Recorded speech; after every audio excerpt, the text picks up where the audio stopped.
Hi, I'm Nicole, and this is week 2 of February 2016 of Solo Jazz class. This class was themed belly up, everything from the waist up. Last week we did arm things. This week we're doing torso and arm things. So the first thing we did was a tacky Annie, where we were talking about having this hinge in our hips. So it's not that we're just like bent over like this, but everything accordions and comes together.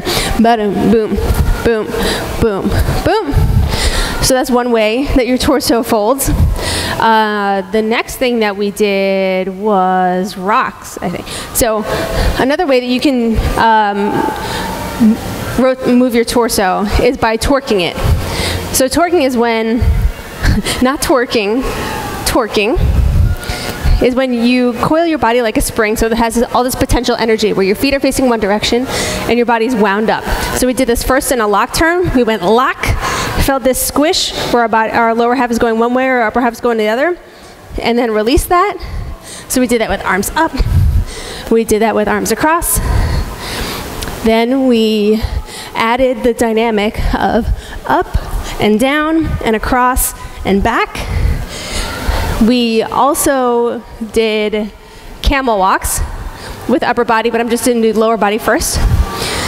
So whichever leg your weight is on is straight. The leg your weight is not on is bent.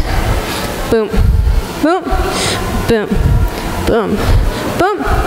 Then we added the upper body to it. So we went down, up, switch, down, up, switch, down, up, switch. So this down has this crunch here and this stretch here, which segues very well into when we did Shorty George.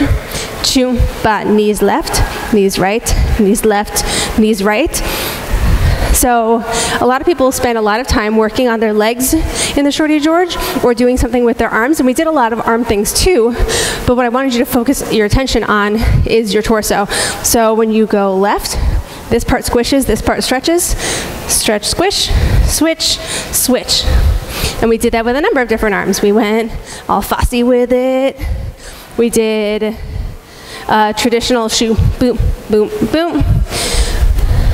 And then we had you experiment with things like overhead or like no arms at all, but mostly focusing the attention on what was happening over here. So that was what we covered in class this week. Thank you very much for your attention. Next week we'll do everything from the ground up.